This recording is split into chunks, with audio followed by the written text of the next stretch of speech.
Ciao e bentrovati su Byte Retro One, il canale di retro computing per passione e un pizzico di nostalgia. Oggi puntata speciale dedicata a voi, sì, proprio a voi che avete permesso con le vostre iscrizioni di raggiungere i 400 iscritti. Voi direte, ma sono pochi? È vero, sono pochi, quindi vi invito a iscrivervi al canale se non l'avete già fatto, per far crescere appunto il nostro canale e poter condividere contenuti sempre migliori. Ma come vogliamo festeggiare oggi? Lo facciamo presentando un home computer che ha fatto la storia e a me molto caro, il Commodore VIC-20. In questo caso presentiamo un VIC-20 prima serie, non è il primo modello, ma fa parte della prima serie, cioè quella con il connettore dell'alimentatore a due poli, che differisce dalle serie successive che hanno invece il classico alimentatore a scarpone come quello del Commodore 64.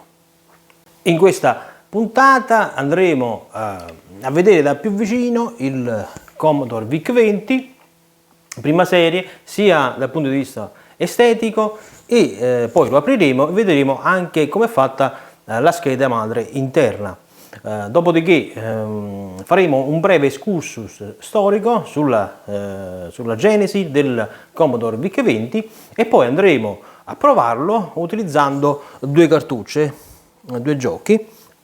In particolare andremo a vedere Jupiter Lander e Super Smash, questi due giochi li andremo a provare con il nostro Commodore VIC-20 prima serie. Tutto questo subito dopo la sigla.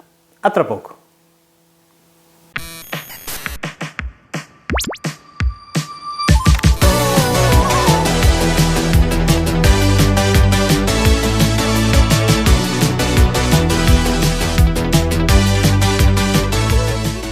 Ed eccolo il nostro bellissimo Commodore VIC-20, modello europeo, si differenzia da quello americano per il logo colorato.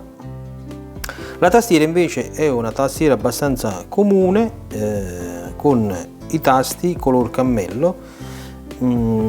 I primi modelli utilizzavano invece una tastiera detta PET style, proprio perché utilizzava i caratteri simili a quello del Commodore PET. In realtà la tastiera era proprio derivata da quella del Commodore PET, dopodiché fu sostituita con una tastiera detta Eurostyle e poi successivamente con questo tipo di tastiera con i caratteri diciamo più piccoli, abbastanza comune, anche se bellissima, con i tasti funzioni color cammello. La prima serie si differenzia da quella successiva, abbiamo detto, per il connettore a due poli che abbiamo, vediamo qui, connettore a due poli, che differenzia appunto dai successivi modelli con l'alimentatore a scarpone tipico del Commodore 64. Qua vediamo l'alimentatore del Commodore VIC-20 prima serie con lo spinotto a due pin. Sotto vediamo che è molto più piccolo rispetto a quello successivo. Qua leggiamo, vediamo la data, dicembre 1981. Facciamo un paragone con un alimentatore a scarpone abbastanza ingiallito, questo che abbiamo qua del Commodore 64, ma è lo stesso in pratica del VIC-20 seconda serie, e vediamo che qua il connettore è a 4 poli, vedete? Mentre quella della prima serie è a 2 poli.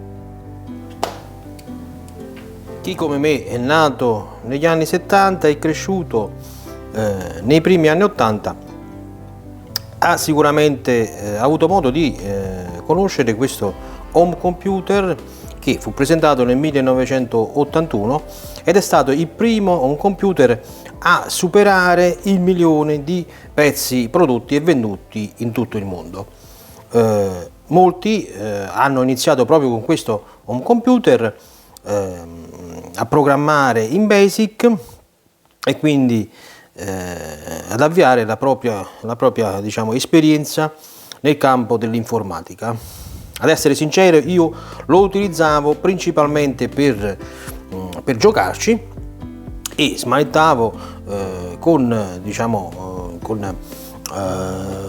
gli stati in BASIC che erano descritti nel manuale d'uso, ma non ho mai approfondito, diciamo, visto che ero molto piccolo, la programmazione in BASIC con questo computer, cosa che è avvenuta invece successivamente con il Commodore 64.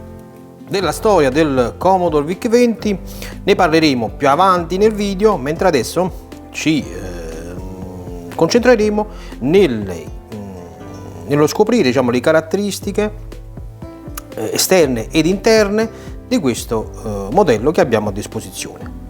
Andiamo a vedere innanzitutto le porte.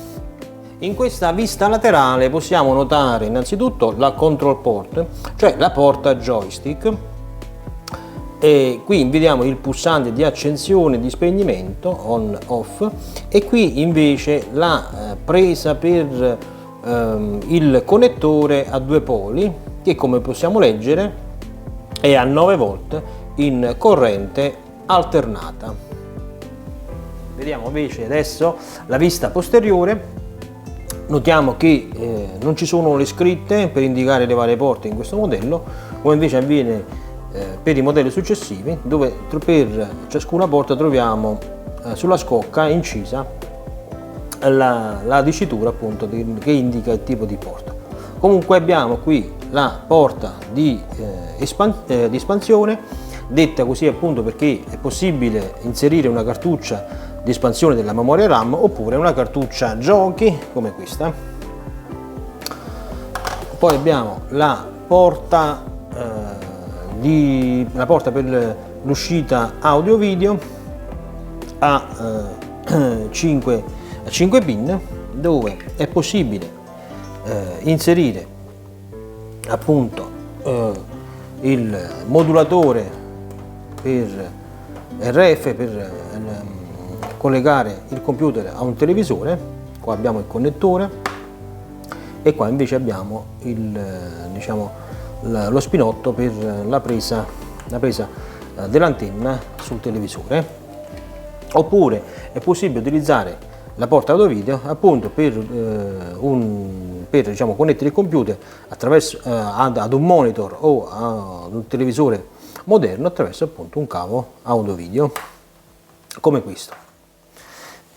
Dopodiché abbiamo qui la porta seriale di input e output per collegare appunto il computer a un disk driver oppure a una stampante e altri dispositivi. Poi abbiamo la porta per il datasette per poter collegare appunto il lettore di cassette. Molti software, molti giochi venivano infatti distribuiti appunto tramite cassette, normali cassette audio, che venivano utilizzate appunto per caricare giochi o salvare file o listati che venivano battuti dall'utente. Qui invece abbiamo la porta utente per collegamento del computer a ulteriori dispositivi esterni. Qui vediamo la vista del lato inferiore del computer, dove troviamo l'etichetta con il numero seriale e il paese di produzione. Come vediamo ci sono tutta una serie di prese d'aria per il raffreddamento. Nei primi modelli queste prese d'aria erano molto di meno, erano pochissime, e questo causava il surriscaldamento del computer, e così successivamente sono state aggiunte altre fessure per migliorare appunto il flusso d'aria e il raffreddamento all'interno del computer. Allora, qui possiamo vedere il manuale d'uso del computer in inglese, perché questa macchina appunto proviene dall'Inghilterra, abbastanza vissuto, come vediamo, e il manuale naturalmente spiega come utilizzare il computer, come utilizzare la tastiera, i vari comandi, e dà, diciamo, le basi della programmazione in BASIC. Diciamo, dà una serie di istruzioni che si possono copiare, diciamo, e imparare appunto con vari esempi il linguaggio BASIC. Preziose informazioni possono essere ricavate anche da questa brochure, da questo catalogo a corredo del computer, in cui vediamo appunto il nostro VIC-20 e varie periferiche come il VIC-1540, cioè il disk drive abbinato al Commodore VIC-20, una stampante, e siccome non c'era ancora un monitor dedicato all'uscita del VIC-20, qui vediamo un monitor o un televisore generico. Successivamente furono prodotti monitor dalla parte di Commodore dedicati appunto al VIC-20 e al Commodore 64. Qui vediamo il VIC Cassette Unit, cioè il lettore di cassette che permetteva appunto di leggere o salvare programmi o giochi in cassette, in autocassette praticamente. Vediamolo più da vicino. Eccolo qua, il nostro lettore a cassette. Qua vediamo il da mettere nell'apposita porta, la parte posteriore del computer. Qui, diciamo, premendo questo tasto si apriva lo sportellino, si inseriva la cassetta, si chiudeva e dopodiché poteva essere caricato un programma o un gioco, oppure salvare appunto il listato che avevamo scritto o un programma che avevamo realizzato o dei dati su cassetta appunto.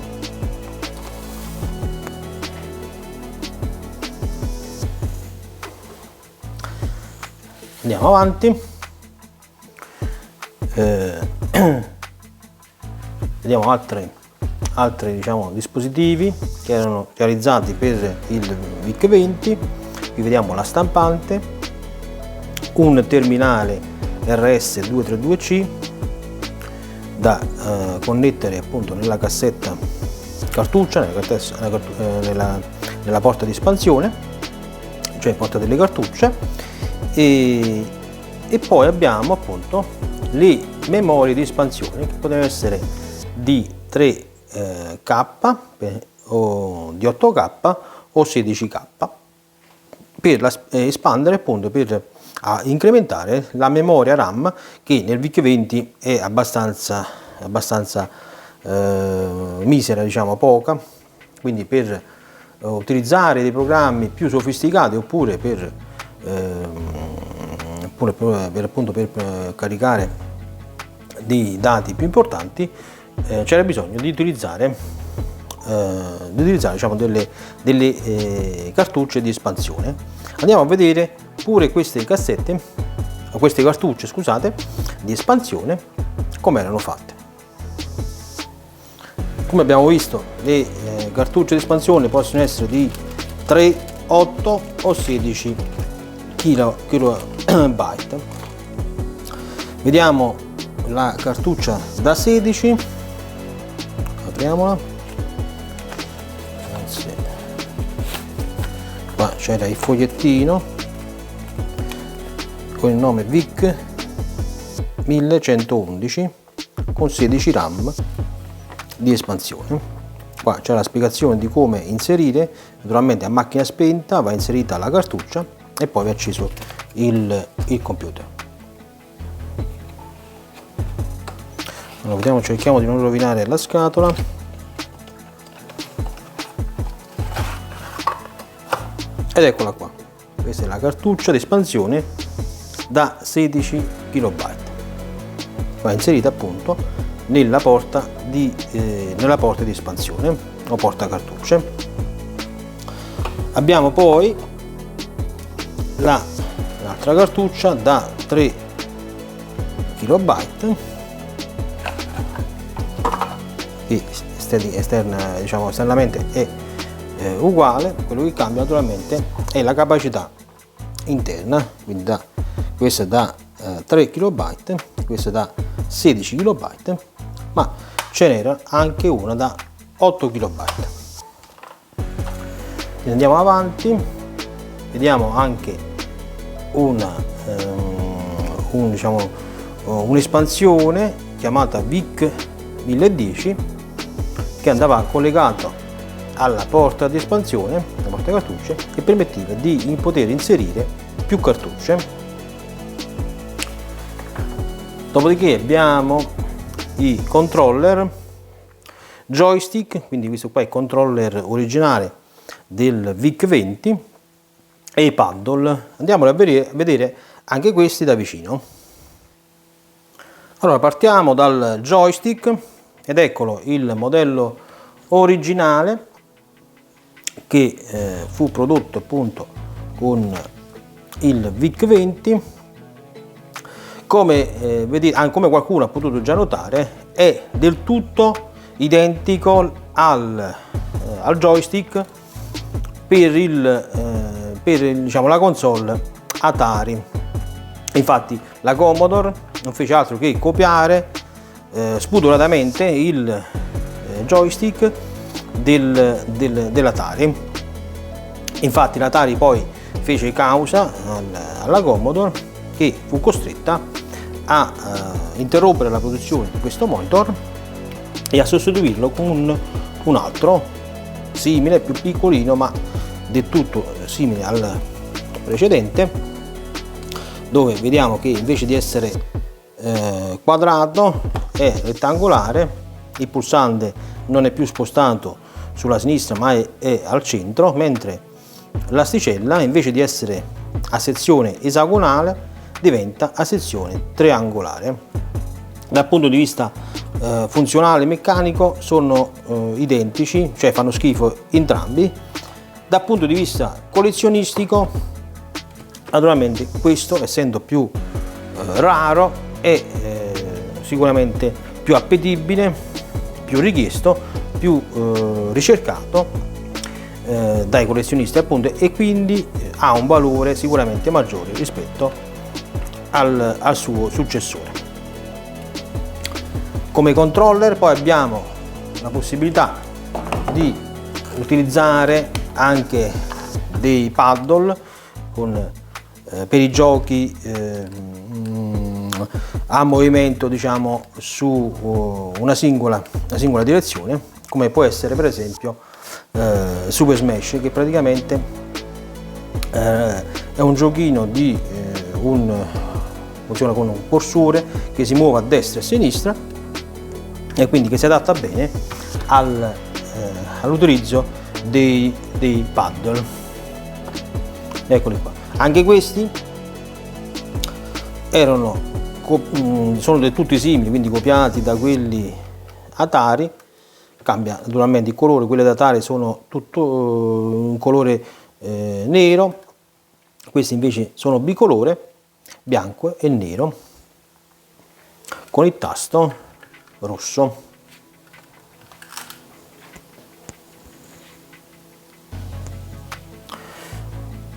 Qua vediamo anche le confezioni dei primi giochi che furono prodotti dalla Commodore per il VIC-20 e distribuiti su cartuccia.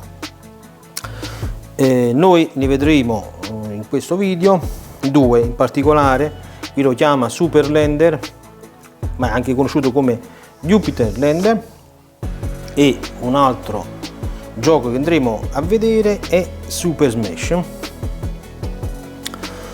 appunto, che si adatta bene per l'utilizzo dei paddles. Andiamo avanti. Qua vabbè ci sono altre schermate dei vari giochi. E niente, finisce così la nostra brochure. Andiamo avanti con il nostro video. Allora, fino ad ora ci siamo occupati di vedere quali sono le caratteristiche esterne di questo particolare modello di VIC-20. Quello che vogliamo fare adesso invece è aprire la scocca e andare a vedere come è fatto internamente e guardare quindi le caratteristiche della scheda madre. Quindi per fare questo andremo a svitare le 3 viti 1, 2 e 3, quindi aprire la scocca e andare quindi a mettere in luce la scheda madre del computer. Quindi andiamo a svitare le 3 viti.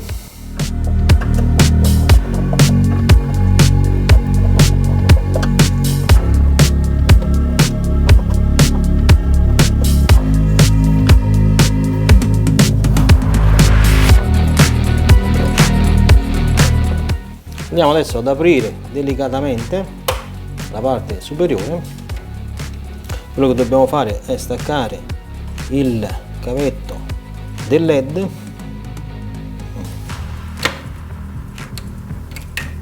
ecco, e il cavo della tastiera. Ecco, adesso possiamo notare come è fatta la tastiera anche dall'interno. Qui vediamo il caps lock e qua gli svolti dei cavi per non farli tirare.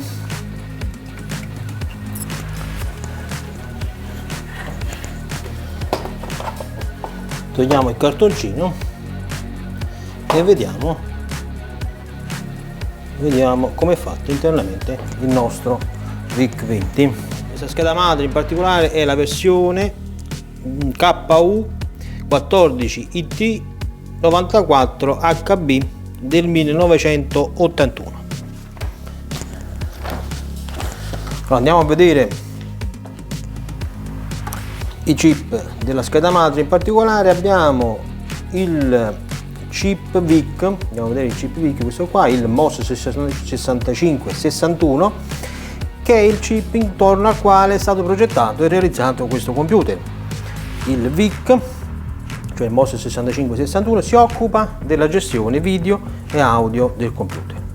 Dopodiché abbiamo il cuore pulsante, cioè la CPU, il MOS 6502, che è la stessa CPU utilizzata per il Commodore PET e per altri home computer come per esempio l'Apple II.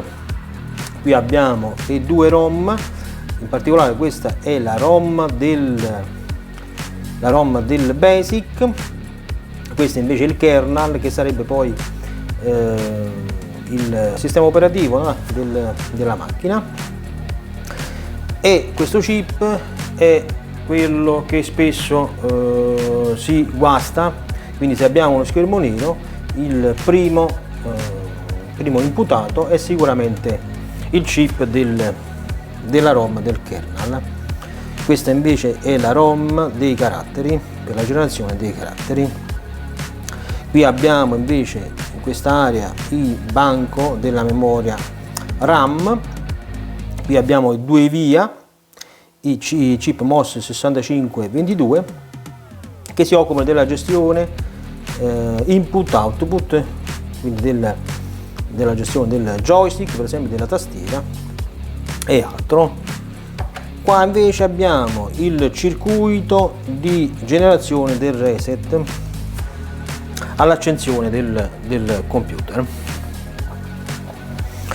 Allora, qua possiamo notare lo shield di dissipazione del regolatore di tensione. Questo regolatore di tensione è quello che trasforma la corrente alternata a 9 volt in entrata e la porta a 5 volt in corrente continua per necessario funzionamento dei vari componenti.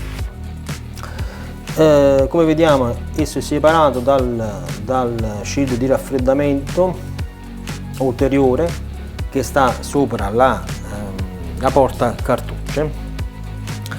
I primi modelli in particolare avevano lo shield unico per che comportava un surriscaldamento eccessivo della zona della porta cartucce, quindi quando l'utente andava a inserire la cartuccia c'era il pericolo di ustionarsi le dita, proprio perché il regolatore di tensione diciamo dissipava una bella quantità di calore. Ecco come è fatta quindi quando è fatta internamente la scheda madre di questo computer. A questo punto richiudiamo la macchina e andiamo a fare un breve excursus sulla genesi del computer, cioè come è stato realizzato il Commodore VIC-20, quindi una breve storia di come è nato questo computer. Dopodiché andremo a provarlo utilizzando le due cartucce gioco che abbiamo visto prima.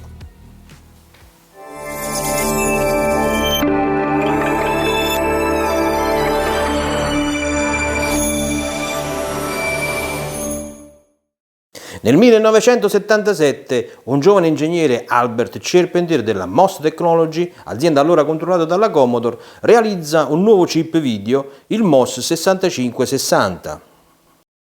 Charpentier chiama il nuovo integrato Video Interface Chip, o semplicemente VIC. Aveva inizialmente 8 colori e nella versione europea ha il codice 6561. La MOS presentò il VIC a fiere del settore con una presentazione che ne mostrava le capacità grafiche, ma nessuna azienda sembrava realmente interessata al prodotto. Nel frattempo, il Commodore PET, progettato da Chuck Peddle, otteneva grandi successi di vendite, specialmente in Europa, mentre negli Stati Uniti il mercato era dominato dal Tandy Radio Shack grazie alla sua capillare rete di distribuzione, ma la Apple col suo computer a colori stava guadagnando terreno anche grazie all'abbinamento con il primo foglio elettronico VisiCalc. Alla fine del 1979 Jack Tramiel ordina a Chuck Peddle di realizzare un computer che spazzasse via la concorrenza dell'Apple II. Chuck Peddle, che all'epoca era più interessato ai computer di fascia alta, lascia il progetto dell'Apple Killer al suo collaboratore più giovane Bill Seiler, che soprannominò il nuovo computer Toy perché voleva che trasmettesse un senso di giocosità. Peddle diede significato all'acronimo Toy chiamandolo The Other Intellect. Il Toy si basava sullo sviluppo di un nuovo chip grafico, ma Chuck Peddle si lamentava che la MOS Technology ritardasse la consegna del nuovo chip.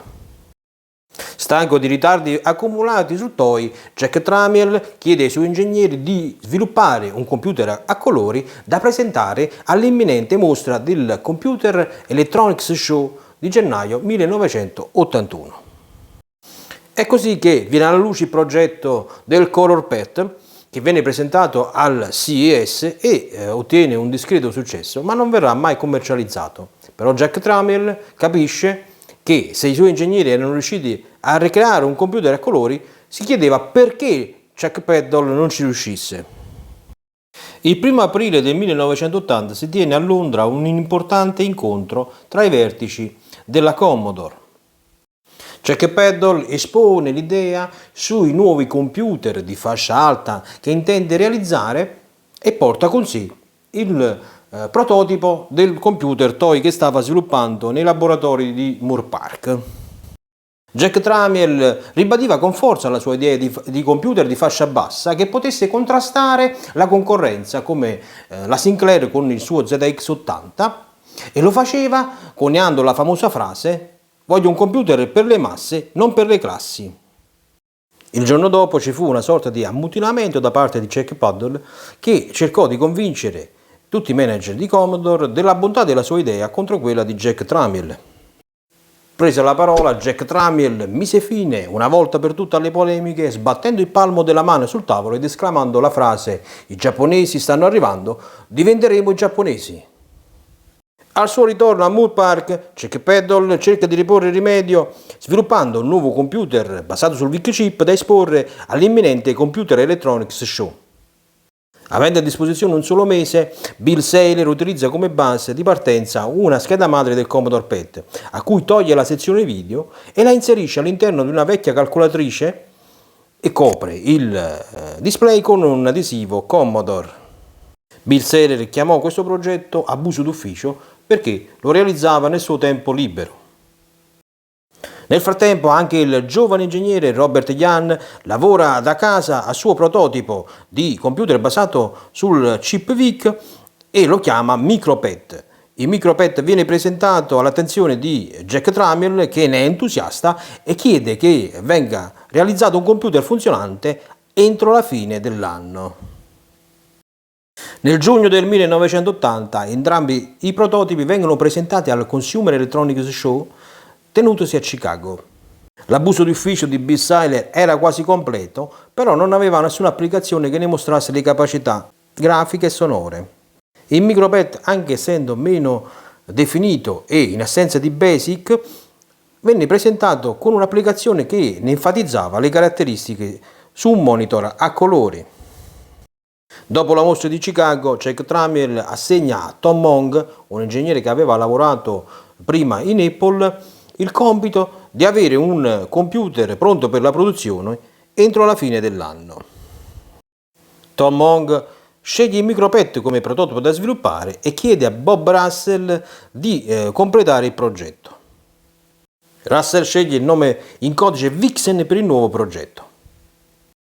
Allo sviluppo del Vixen parteciparono anche altri ingegneri di Moore Park come John Figans e lo stesso Bill Saylor. Nel luglio del 1980 il prototipo fu affidato nelle mani degli ingegneri giapponesi Tony Tokai e Yash Terakura per trasformare il prototipo in prodotto pronto per la commercializzazione. Il case del nuovo computer fu disegnato dal progettista meccanico Nishimura e Tony Tokai chiamò il nuovo computer VIC 1001. La presentazione avvenne al Seibu Department Store di Tokyo, ricevendo più di 1000 preordini ad un prezzo corrispondente ai $300, che sbaragliò completamente la concorrenza giapponese. A questo punto Jack Tramiel assegna a Michael Tomczyk la guida del progetto del nuovo computer Commodore, che chiamerà VIC-20. Nel gennaio del 1981 il VIC-20 viene presentato in anteprima al Winter Consumer Electronics Show di Las Vegas. Per promuovere il prodotto, Tomczyk crea un team che chiamerà VIC Commando. Come testimone viene scelto William Shatner, famoso per aver interpretato il capitano Kirk nella serie Star Trek. Why buy just a video game from Atari or Intellivision? Invest in the wonder computer of the 1980s for under $300, the Commodore VIC-20. Unlike games, it has a real computer keyboard. With the Commodore VIC-20, the whole family can learn computing at home. Plays great games, too. Under $300, the wonder computer of the 1980s, the Commodore VIC-20. Coming soon, Commodore brings you Gorf, the Wonder arcade game, and Omega Race in home versions. Commodore. Nel giugno del 1981 la Commodore era pronta ad accettare ordinative al dettaglio per il VIC-20 al Summer Consumer Electronics Show di Chicago. Per l'occasione fu allestito un grande chiosco per accogliere al meglio i visitatori della mostra. La Commodore stava ora offrendo un computer, il VIC-20, a colori e con suoni a soli $299, ottenendo un successo strepitoso. Il VIC-20, infatti, fu il primo computer a superare la soglia del milione di unità prodotte e vendute nel mondo. Bene, questa era la storia di come è nato il VIC-20. Ora andiamo ad accendere il nostro VIC-20 a disposizione, prima serie. Andiamo quindi ad accendere il computer e vedere la schermata iniziale. Quindi premiamo il pulsante on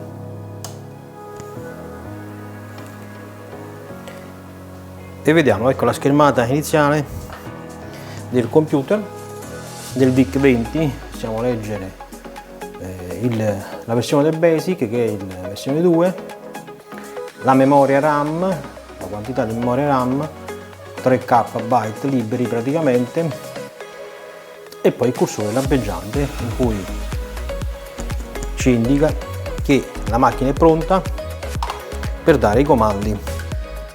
Scriviamo un semplice listato, per esempio facciamo scrivere a video il mio nome.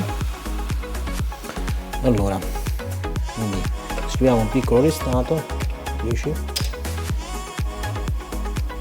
quindi print virgolette Bruno, gli diamo il comando run, vedete che ci scrive no, continua a scrivere il nome all'infinito finché non premiamo il tasto run stop. Ecco qua. Adesso quindi vediamo che la tastiera quindi è funzionante, tutto funzionante. Andiamo adesso a provare invece due giochi. Abbiamo visto prima, il primo gioco è Jupiter Lander e il secondo gioco invece è Super Smash.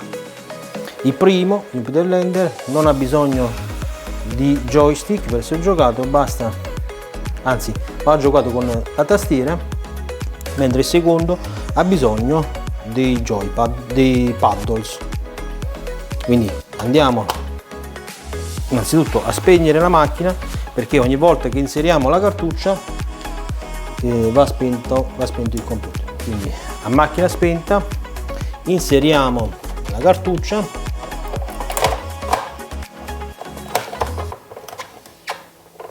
e andiamo a riaccendere il computer.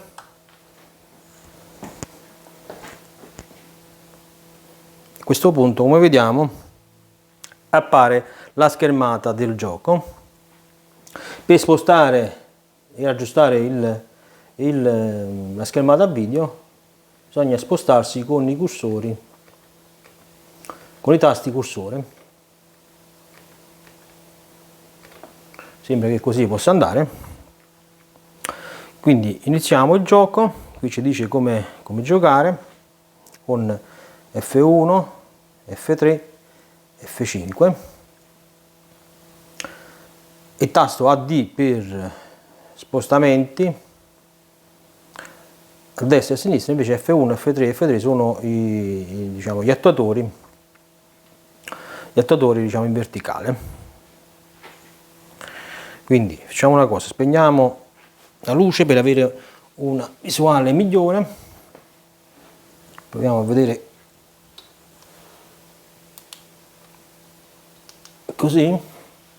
Avviciniamoci un attimo con la videocamera, aggiustiamo un attimo, ecco qua. Quindi per iniziare dovremo premere il tasto F1. Proviamo per quello più semplice, 2. Ecco, forse ho capito.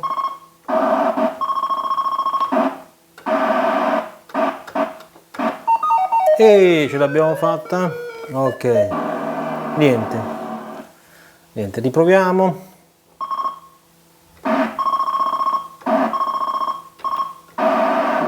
Niente, manco questo. Proviamo con il per 2.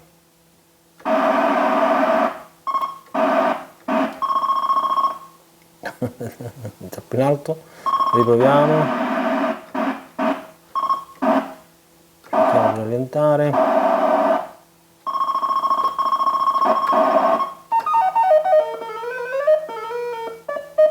Niente, neanche stavolta, bisogna andare praticamente sulla linea gialla. Quindi riproviamo.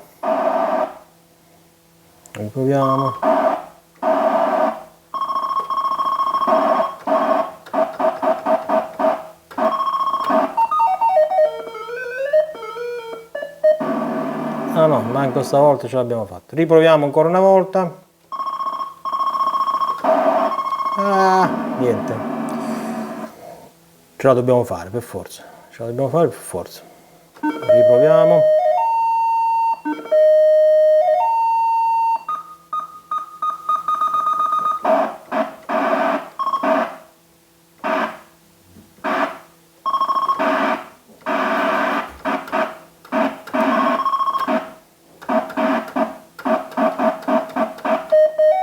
Forse ce l'abbiamo fatta. Perfetto. Proviamo con quello più complicato. Niente. Riproviamo.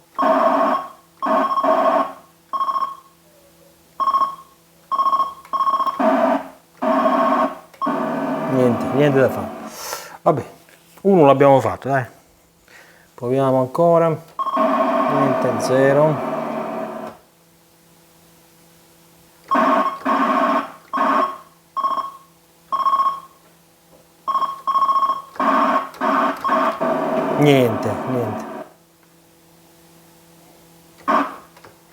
Niente, finito così. Noi proviamo un altro gioco, quindi che facciamo? Spegniamo la macchina e cambiamo la cartuccia e accendiamo di nuovo il computer.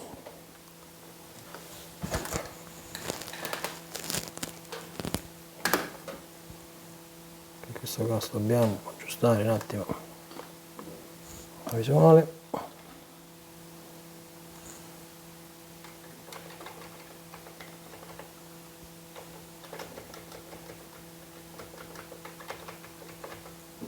Ecco qua. Quindi con F1 per iniziare vediamo questo gioco normale, mettiamo normale, F1 un player.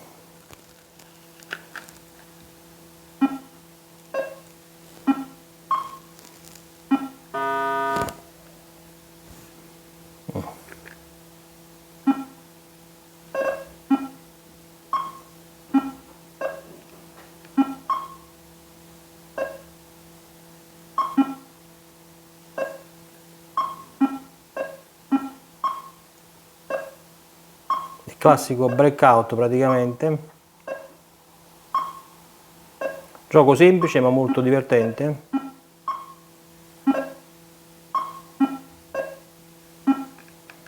anche ben fatto.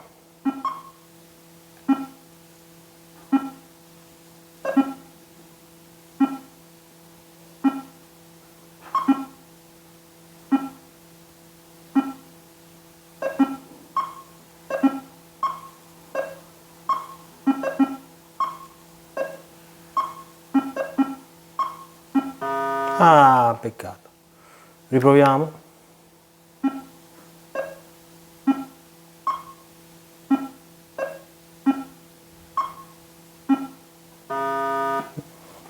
È abbastanza sensibile. Proviamo ancora.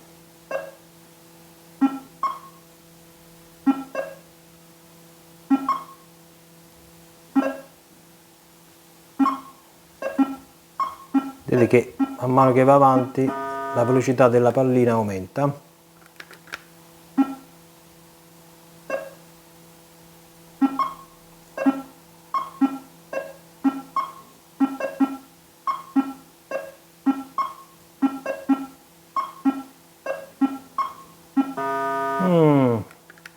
Beh, dai.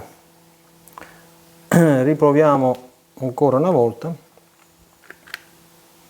con tasto F1, normale, F1.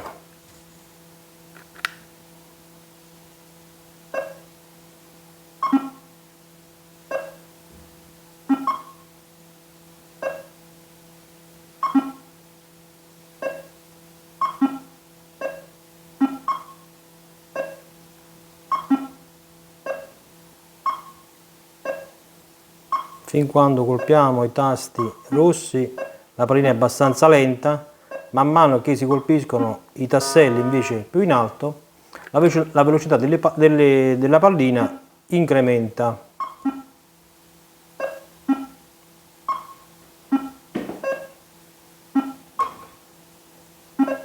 E anche Sissi che ci dà il disturbo per complicare ulteriormente il gioco. Dio santo. Oddio santo. Riproviamo.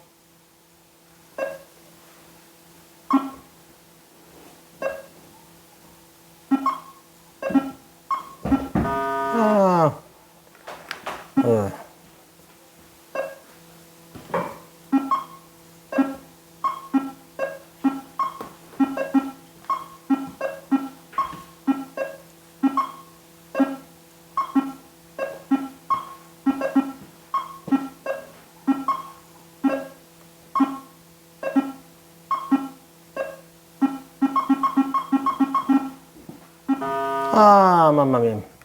Vedete che pure il cursore, man mano che va avanti il gioco, può diminuire di ampiezza, quindi rendere il gioco più complicato. Oddio santo. Va bene così, mi sembra che possa bastare. Quindi ci fermiamo qui. Bene amici, siamo giunti al termine anche di questo video, spero che vi sia piaciuto e vi invito a mettere un like e a iscrivervi al canale se non l'avete già fatto. Io vi aspetto numerosi alla prossima e vi saluto calorosamente. Ciao!